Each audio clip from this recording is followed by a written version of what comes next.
Welcome back, and as you know, I am Eli, the computer guy, here for your daily dose of the roars as I scream about the really stupid stuff going on in the world of technology. Do you remember I do these videos in order to support SiliconDojo.com, free to end user hands-on technology education in Durham, North Carolina. If you're interested in taking a class, take a look at our schedule at SiliconDojo.com. If you want to help support free to end user education, there's a donor box link down below. And with that, I got a headache. I've got a headache. Remember when our industry was visionary? Remember when you looked at the world of tech and people were doing a lot of different amazing things? Right, yeah, that's been dead for a while. Apparently nowadays, all of the leaders in tech are simply lemmings that do whatever the hell else the lemmings are doing. So the big thing going on right now is putting data centers in space, because that makes sense. Anyways, I don't even get this. Sundar Pichai, CEO of Alphabet, says Google will deploy solar-powered data centers in space by 2027. For some reason, there is this weird-ass idea that there is not enough land on planet Earth for all of these AI data centers, so therefore they have to launch them into orbit. As I've said many times, if you believe there's not enough land on this planet for any number of things, please go to Wyoming. Wyoming. One state.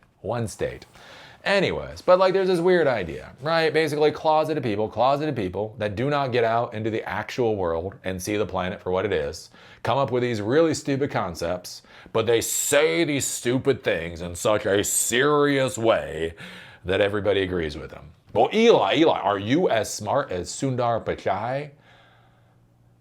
I'm actually starting to wonder if my Chihuahua is as smart as Sundar Pichai. You gotta be careful. You gotta be careful with that question. You gotta be careful, because at a certain point in time, you're like, I think my dog might be smarter than these CEOs. But anyways, right, so now there's this push to put data centers into space. The idea is we put data centers into space, you don't have to worry about cooling, because it's cold up in space, and they can get 24/7 electricity because you put solar panels on them. But the issue is you've got to launch them into space. I mean, even if you're using Elon Musk's Starship or whatever else, it does take a tremendous amount of resources to put something into orbit. And when you talk about data centers, again, you got to think about the scale of these things. I don't know, when we think about things, it's kind of easy to think about things pretty small in our head. Remember Meta. One single big tech company is trying to build a data center the size of Manhattan. So whatever resources you save on cooling by putting a data center into space, imagine putting a data center the size of Manhattan into space. And that's where I start to giggle and lose my mind about this idiotic horse crap. But anyways, this is what everybody else is trying to do. So basically Google is trying to get on board with it, and they're going to be launching things by 2027. I do think what's kind of interesting is we've seen data centers put in weird places for a while now. One of the big things is Microsoft. Microsoft years ago at this point, maybe 10 years ago, they actually sank a data center into the Puget Sound. Basically, the same idea with cooling is you surround the entire data center with water. So they sealed an entire data center into this kind of tubular thing, and they dropped it at the bottom of the sound, and they left it there for a while. And it was a year or two. The curious thing that they found was that actually the performance of the systems was superior to normal data centers. And the reason why it's probably not a surprise for anybody that's actually done real technology support. It's because here's the thing. Because when you sink an entire data center to the bottom of Puget Sound, geeks can't fuck with it. And the actual benefit they found of sinking a data center to the bottom of Puget Sound was that when geeks can't fuck with things, the reliability of the systems actually goes through the roof, right? What they found is when you eliminate vibration, you don't think about it, but with trucks moving by and people walking a facility, that's actually vibration. That causes weird things. And when, you eliminate geeks walking through and pulling cables when they shouldn't. What they found is basically with these server systems, whenever a server was running into problems that couldn't be corrected, they would just power it down. And what they found is after a certain amount of time, they actually got more reliability off of simply taking bad servers offline in the submerged data centers than they got by having geeks actually up in a normal data center replacing things and all the problems that they cause. So there is actually an interesting question here. Is it better to essentially lock your data centers into the equivalent of shipping containers so people like me are not able to touch your racks? There's actually a value proposition there. So putting these things up into space, to that fact, makes a little bit more sense. The problem that I see with this, though, is again, trying to launch all these data centers into space just...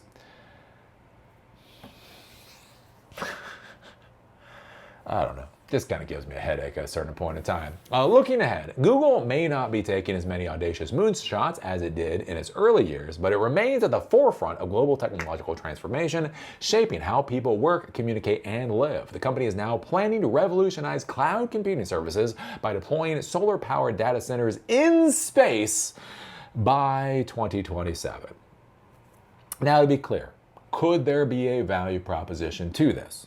Theoretically, possibly, right? So you have Starlink. You have Starlink, plus you have the Kuiper constellation coming from Amazon. And Amazon also has a new constellation going up there. China has a constellation going up. So one of the things to be thinking about is if you had things like caching servers, like so the closer the physical data is to the end user, the less latency there will be. So that's one of the things like Netflix. Netflix goes to all of these ISPs and they literally offer them free hardware to install into their data centers so that basically this caching system can cache Netflix videos to make it physically closer to the users of that ISP. So there could, there could theoretically be a purpose to this, essentially by putting up orbiting caching servers. If you have systems like Starlink and Kuiper and all that that can connect to these orbiting things and essentially use them as caching servers in orbit, to a degree, I think that, I don't know what you're gaining for it. It seems like the cost and physical resources, the cost and cash burned, seems pretty fucking high for shaving like 2 milliseconds off. But, maybe, right? But I don't know. That's about as far as it goes for me. In an interview with Fox News over the weekend, Google CEO Sundar Pichai discussed the recently announced Project Suncatcher, which aims to find more efficient ways to power energy-hungry data centers by harnessing solar energy and potentially making them more sustainable than traditional facilities. Yes, launching a Manhattan worth of data centers into space is definitely going to be better for the planet. Look, the data center is no longer polluting the planet. Yeah, but you killed all of us by launching all this shit into space. Space-based data centers are expected to go online in a limited capacity in 2027, with Google planning to send, quote, tiny racks of machines into orbit on 2 prototype satellites through a tie-up with Planet. Pichai added that he expects extraterrestrial data centers to become fairly common within 10 years, with companies building giant gigawatt-scale facilities in space to power the AI boom. And again, that's where we start talking about scale. Gigawatt-scale facility. Imagine launching gigawatt-scale facilities into space. Google announced Project Suncatcher last month, describing it as the best solution to the enormous power requirements of AI data centers. Really, that's the best solution you can come up with. According to the company, the initiative is, quote, a research moonshot that will leverage solar energy to run satellite swarms powered by tensor processing units that communicate with one another over laser links instead of fiber. So I was kind of curious. Imagine these orbiting data centers, and essentially they're communicating over lasers. I don't know, that's cool. That's cool, I guess. Google believes that scaling machine learning compute in space will not only help AI data centers' insatiable demand for power, but also do so sustainably by substituting thermal power with solar. And again, that's when you do the whole math thing. So if you're only looking at the math of electricity consumption, maybe it works out. But you have to launch a data center the size of Manhattan into space. How much rocket fuel do you think that will take? Google is not the only company bullish on data centers in space. I talked about OpenAI doing this crap before. Amazon founder Jeff Bezos recently claimed that space-based solar data centers will become common within the next 20 years, and that they will also be more cost-effective than traditional data centers on Earth. And yeah, I don't know. When did technology stop being exciting? When did we hit the turning point with technological development that when I hear them talking about putting data centers in space, it actually kind of sort of pisses me off at this point in time? When did we hit that turning point for our industry? So yeah, so I don't know. I mean, I do know this is fucking stupid. It's fucking stupid. We have Wyoming. Like, this is just more idiotic fluff to boost the idiocy of this AI fucking Ponzi scheme. Right? The AI Ponzi scheme is falling in on itself with its own weight of stupidity. And so they have to keep propping it up with stupider and stupider horse shit that sounds good to people that don't think about it for more than about 50 fucking seconds. I just can't fathom this level of stupidity. I mean, how? Again, even if you put the servers into carbon fiber racks or server boxes for some reason, even if you strip the servers down to the most basic components, how the fuck is launching a gigawatt of servers into space considered an environmental solution?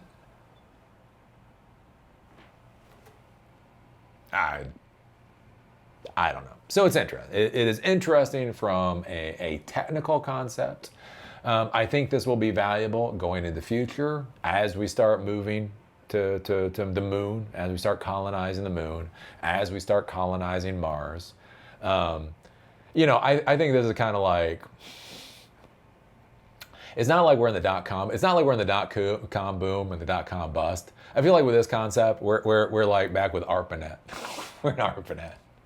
It's like we're at the ARPANET stage of something that will turn into the dot-com boom and bust, is I think probably where we're at with this. Again, from a technical standpoint, I think it sounds interesting. I think there are lessons learned here that you can take away from this, especially if you're running an organization. The idea of locking your geeks out of the fucking server room. Again, I mean, think about that, right? Every time a person walks into your server room, there is a legitimate risk that they might do something dumb. They might do something stupid. What if you built your data center? What if you built your server room? Basically, fire and forget. You turn the fucker on, and the idea is like with migrations, like in Japan, they do this thing where there's this one temple, and like they build the temple and it rots in on itself. So while one temple is rotting in on itself, they build an identical temple somewhere else. So the people keep going basically to different temples, but it's always the same temple. So like something to think about, like a data center.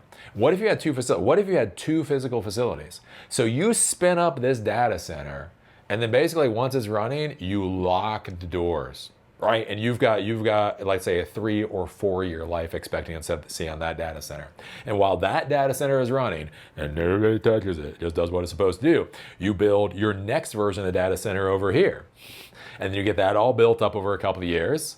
And then basically you do the migration. And then you shut this one down as this one gets powered up. And then you lock the doors there. And then you come over here. You pull all the servers out of the racks. You reslot RAM. You do all the things. Basically clean it up over a couple of years. And then basically everything migrate, right? Again, that might be a process for migrations and things, like trying to keep the technical people out of your server room, right? Are your geeks literally more of a risk? Do you have a risk tolerance for technology professionals touching your systems? Right, real question. I think there's things like that to be thinking about. Again, thinking about solar powering equipment. I talked about in an OpenAI video. What if the sun never set on your infrastructure? So what if you built a data center in Australia and a data center in the United States and data centers all over the world? So as the sun is up, the data centers are being powered, and basically, essentially services are being provided wherever there is currently sun, and you build your systems to be able to support that kind of infrastructure. I think there's a lot of interesting things like that to be thinking about.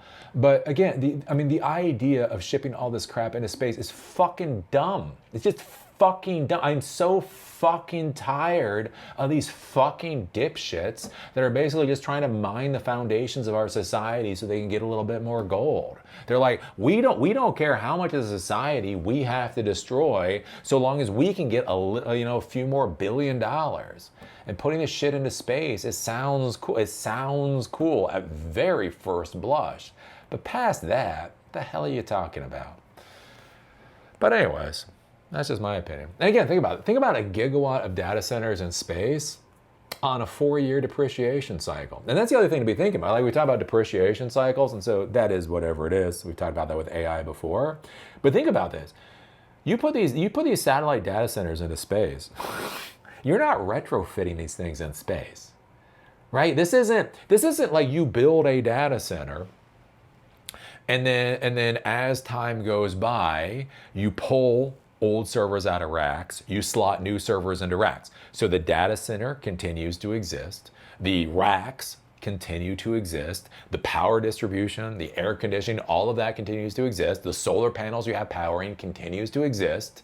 You can just simply go through, and as things depreciate out of the system, then you can pull them out and replace them. Understand, with this system, if you're putting a gigawatt of data centers into space, there is no fucking retrofitting for any of that. Because basically, you put it into space, after X number of years, the shit comes back to our atmosphere and burns the fuck up. So not only do you have to depreciate the equipment every 4 years, you're literally depreciating the entire data center every X number of years. Who the fuck thinks that's a smart idea? But anyways, those are my thoughts. Put your thoughts down below. If you like these videos, give us a thumbs up. If you hate these videos, give us a thumbs down. Call me amazing. Call me a dumbass. Just be a real Lutnick and put a strong American comment down below. Do remember I do these videos in order to support Silicon Dojo, a free to end user hands-on technology education that empowers you to do what the hell it is you want to do in Durham, North Carolina. If you're interested in attending an in-person class, take a look at silicondojo.com. If you want to support free to end user education, there's a donor box link down below. And with that, see y'all later.